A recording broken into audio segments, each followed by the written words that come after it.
할렐루야. 이 시간 함께 예배하는 모든 성도님들과 또 하나님 앞에 헌신 다짐하시는 우리 교사님들의 삶과 가정 가운데 하나님의 은혜와 평강이 가득하시기를 주님의 이름으로 축복합니다. 예전에 저희 딸 예송이에게 제가 좋은 가르침을 하나 받았습니다. 어느 날 예송이가 저에게 다가오더니 이렇게 합니다. 아빠, 사랑해요. 예. 이렇게 인사를 받으니까 너무 기분이 좋잖아요. 그래서 제가 우리 딸 예송이한테 답례를 했습니다. 아빠도 예송이 사랑해. 예. 그러자 우리 예송이가 저한테 이렇게 이야기합니다. 아빠는 틀렸어요. 왜 그러냐 물어보니까 제 거 하트는 너무 조그맣대요. 그리고 자기 하트는 이렇게 보면은 하트가 2개래요. 그래서 더블 하트. 그래서 사랑을 2배로 한다라고 합니다. 우리 옆에 계신 분들과 함께 이렇게 인사 나누었으면 좋겠습니다. 사랑합니다. 축복합니다. 2배로 사랑합니다. 네. 오늘 이렇게 교사 헌신 예배 가운데 참석하시는 모든 성도님들에게 하나님의 은혜와 평강이 2배로 임하기를 주님의 이름으로 축복합니다. 우리가 지금 믿고 있는 이 기독교 신앙은 수많은 믿음의 선배들의 희생과 수고를 기반으로 해서 우리에게 얻어진 것입니다. 물론 그 최초는 하나님의 입으로부터 나온 것입니다. 하나님은 당신의 충실한 종들에게 진리를 깨우치게 하시고 또 그들을 통해서 그 귀한 진리를 이 땅의 많은 심령들에게 전하고 계십니다. 사도 바울은 이러한 사실에 대해서 로마서 10장 14절에서 15절 말씀을 통해서 이렇게 말하고 있습니다. 그런즉 그들이 믿지 아니하는 일을 어찌 부르리요? 듣지도 못하는 일을 어찌 믿으리요? 전파하는 자가 없이 어찌 들으리요? 보내심을 받지 아니하였으면 어찌 전파하리요? 기록된 바 아름답도다 좋은 소식을 전하는 자들의 발이여 함과 같으니라. 사실 복음을 얻은 것은 모든 하나님의 백성들의 특권입니다.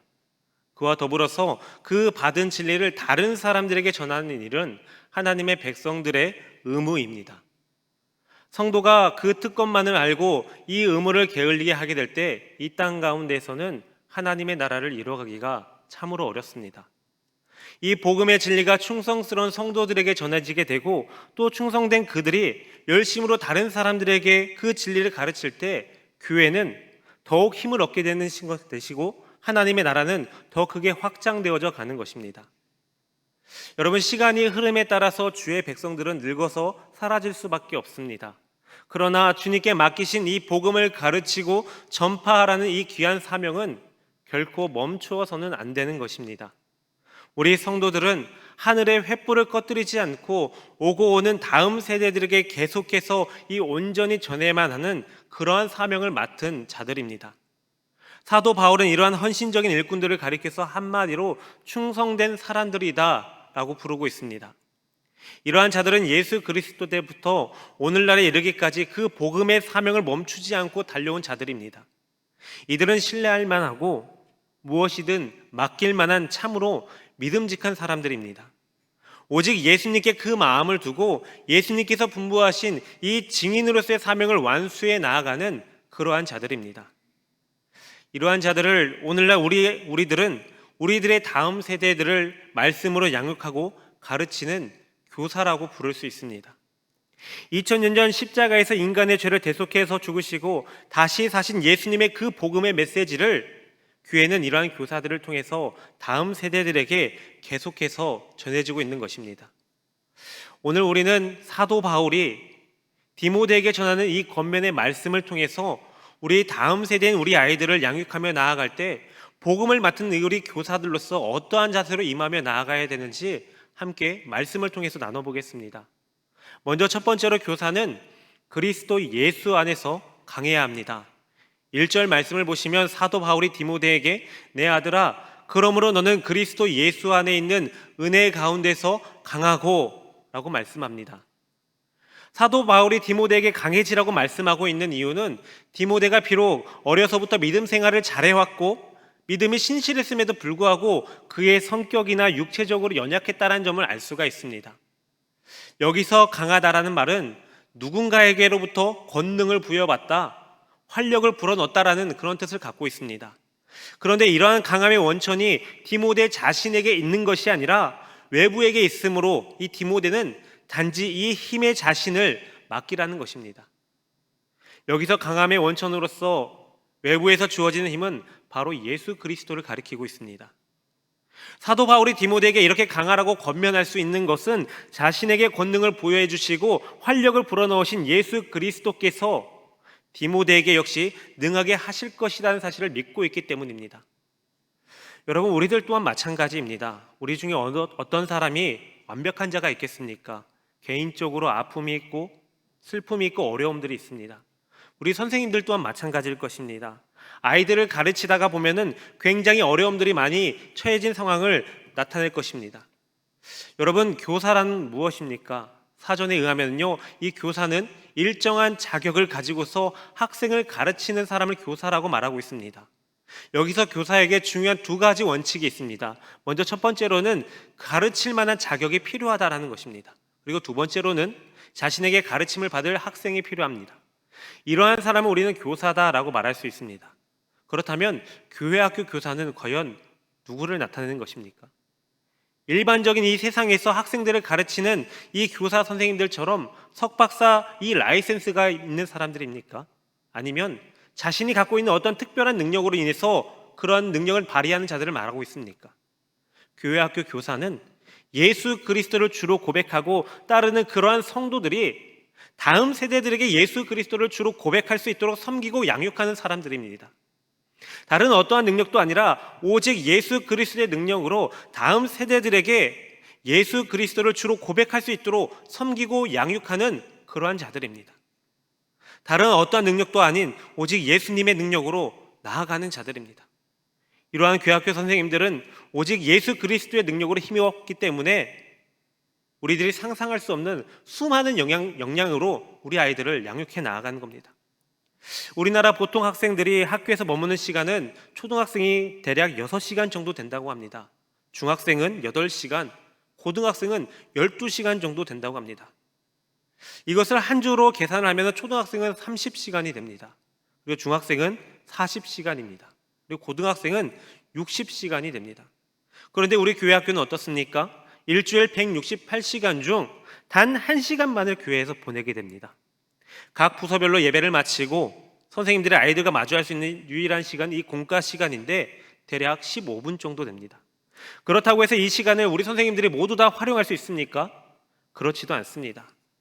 아이들을 분반으로 모으고 출석을 부르고 나면은 선생님들에게 주어진 시간들은 대략 5분 정도밖에 되지 않을 겁니다. 그렇기 때문에 선생님들은 이 시간을 위해서 그리고 그 시간 내에 우리 아이들에게 귀한 하나님의 복음을 가르치기 위해서 한 주 동안 열심히 연구하시고 그 아이들을 위해서 기도하고 준비해 오고 계시는 것입니다. 그렇기 때문에 이 168시간 중에서 15분도 채 안 되는 이 적은 숫자의 시간이겠지만 사람의 능력으로 도저히 믿기지 않는 일들이겠지만 하나님의 은혜를 힘입은 선생님들로 하여금 우리 다음 세대인 아이들은 그 믿음이 날로 성장할 수 있는 것입니다. 이렇게 놀라운 교사들의 힘 과연 어디서부터 나오는 것입니까? 바로 우리 하나님이십니다. 이렇게 하나님의 은혜로 자라난 다음 세대들은 과연 이 세상이 감당할 수 있겠습니까? 성도 여러분, 요즘 아이들 쉽지 않습니다. 일반 교육 현장을 보면은 아이들을 가르치는 선생님들 절대로 쉬운 환경이 아닙니다. 그런데 교회 학교에 오는 이 아이들이 바로 이러한 일반 교육 현장에서 볼 수 있는 동일한 아이들입니다. 그런데 우리가 이 모든 것을 다 감당해내고 우리에게 맡겨진 이 사명을 이어갈 수 있는 것은 그리스도 예수 안에 있는 은혜가 우리를 감싸 안고 있기 때문입니다. 따라서 우리에게 생각지도 못하는 어려움들과 힘듦, 고난이 다가온다라면은 오늘 사도 바울이 디모데에게 권면하고 있는 이 말씀을 기억해 주시길 바랍니다. 그리스도 예수 안에 있는 은혜로 강하라. 하나님께서 우리에게 주신 그 사명을 감당하는 원천은 바로 주님의 은혜 안에 거하는 것임을 항상 기억하시기를 바랍니다. 늘 주님의 은혜와 도움을 구하고 그 앞으로 나아가서 하나님께서 각자에게 맡겨주신 그 사명을 잘 감당해 나아가는 모든 성도님들과 우리 동부교회 교사 선생님들 다 되시기를 주님의 이름으로 축복합니다. 이제 두 번째로 우리가 이 다음 세대 아이들에게 전해야 될 것은 바로 복음입니다.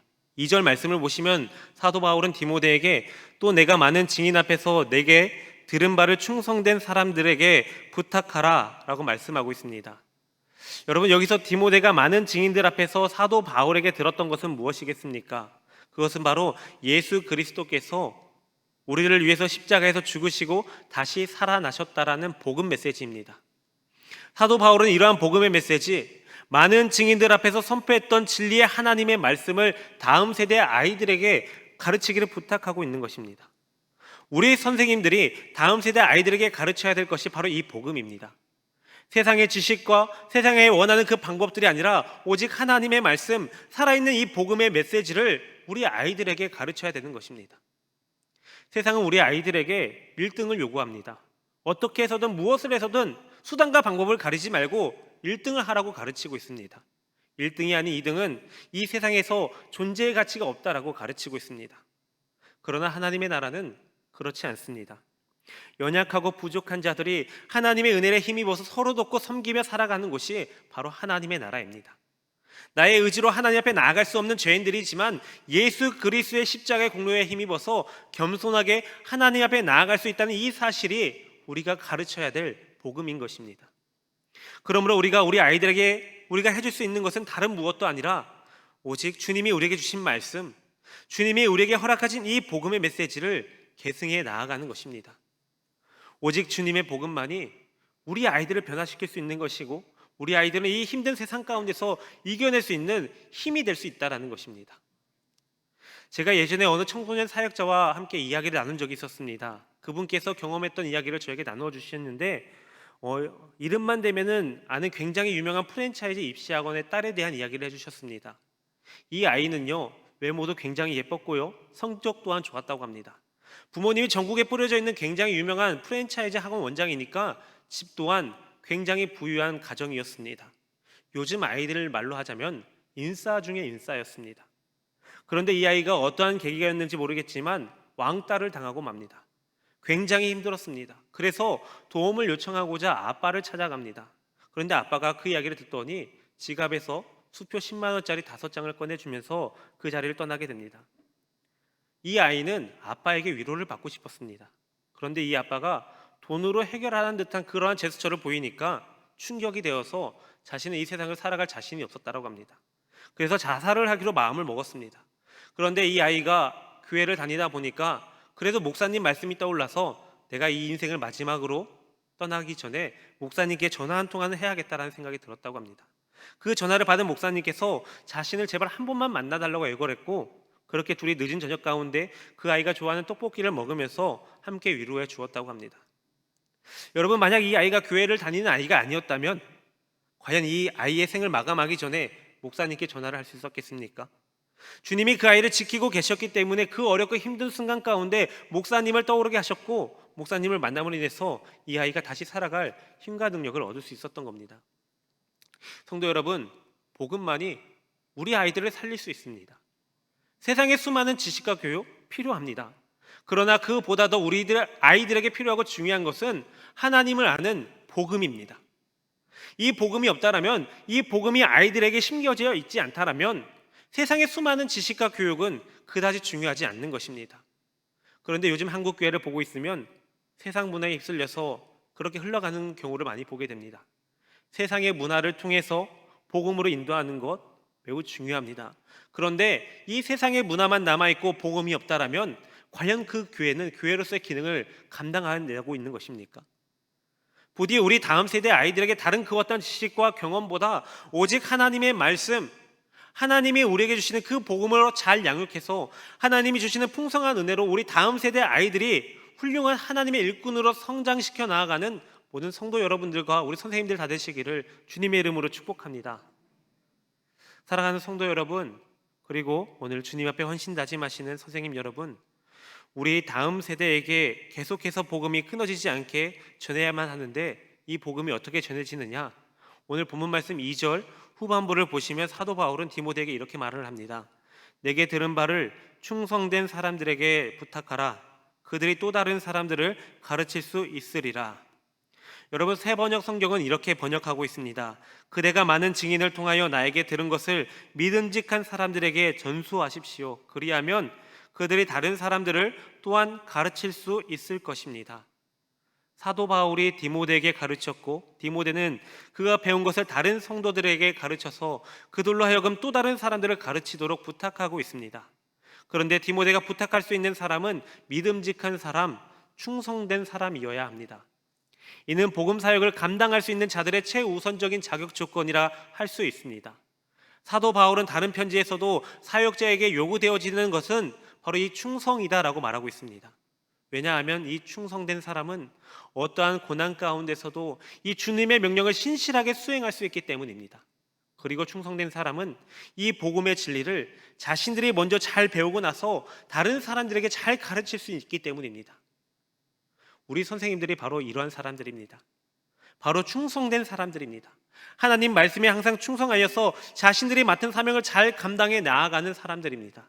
그렇기 때문에 요즘 많은 교회 학교들이 어려움을 겪고 있지만 선생님들이 이러한 충성과 수고스러움으로 우리 동북의 다음 세대가 계속해서 이어져 갈 수 있는 것입니다. 예전에 제가 어느 교회의 선생님을 만난 적이 있습니다. 그 선생님의 성경책 맨 앞부분을 본 적이 있는데 그 앞부분을 보니까 자신의 손글씨로 그 선생님께서 처음 선생님을 시작했을 때부터 지금까지 맡아온 아이들의 이름을 손수 적어 놓으셨습니다. 그저 그렇게 이름만 적어 놓으신 것이 아니라 이 아이들이 세상으로 나가더라도 주님을 잃지 않고 어디서나 하나님을 예배하는 자들로 살아가기를 원하는 마음으로 그 이름을 보면서 날마다 기도하신다라고 하셨습니다. 이렇게 충성된 사람으로 인해서 그 성경에 적혀 있는 이름 중에 교회 뿌리를 내려서 함께 교사로 충성하는 선생님들이 많아졌다라고 합니다. 뿐만이 아니라 주의 종으로 살겠다라고 헌신한 자들도 있었다라고 합니다. 하나님은 우리 모두를 이렇게 충성된 사람으로 부르셨습니다. 그리고 이러한 우리들을 통해서 또 다른 충성된 사람을 부르고 계십니다. 우리 선생님들도 이처럼 모두가 다 하나님 앞에 다음 세대들에게 귀한 복음을 이어지게 하는 중요한 사명감을 받은 충성된 자들입니다. 오늘 사도 바울이 디모데에게 권면했던 이 모든 내용을 통해서 우리는 이렇게 고백할 수 있을 것입니다. 주님, 제가 교사입니다. 주님, 제가 다음 세대들에게 하나님이 주시는 은혜로 힘입어서 말씀으로 양육하는 교사입니다. 다음 세대의 그 다음 세대에 이르기까지 복음이 전해지는 데 쓰임받는 하나님의 충성된 도구 교사입니다. 이러한 사명감을 갖고 다음 세대 아이들을 잘 양육해서 우리 동부교회가 하나님 보시기에 아름다운 믿음의 공동체를 이루어가는데 하나님께 그렇게 쓰임받는 모든 충성된 선생님들과 또 함께 우리 교회학교를 위해서 함께 기도해 주시는 모든 성도 여러분들이 다 되시기를 주님의 이름으로 축복합니다. 함께 기도하겠습니다. 거룩하시고 은혜가 충만하신 하나님 감사합니다. 오늘 교사 헌신 예배로 하나님 앞에 영광을 올려드리게 하여 주시니 더욱 감사합니다. 교사들의 이 귀한 헌신을 주님께서 받아주시고 우리 다음 세대의 아이들에게 크신 은총으로 허락하여 주옵소서. 은혜가 풍성하신 하나님, 우리가 하나님 앞에 정말 감사하옵기원은 죽을 수밖에 없는 우리가 죄인들이지만 예수 그리스도의 공로에 힘입어서 영원한 생명을 얻게 하여 주시니 참 감사합니다. 뿐만이 아니라 우리가 여기서 멈추는 것이 아니라 다음 세대 아이들에게 그 귀한 복음을 계승하며 나아갈 수 있도록 인도하여 주시니 더욱 감사합니다. 우리 아이들 말씀으로 양육하며 가르칠 때 참 힘들고 어렵겠지만 그리스도 예수 안에 있는 은혜로 강한 자들이 되게 하여 주시어서 우리 아이들을 믿음으로 잘 양육할 수 있는 충성된 교사들 다 되게 하여 주옵소서. 거룩하신 우리 주 예수 그리스도의 이름으로 기도하옵나이다. 아멘.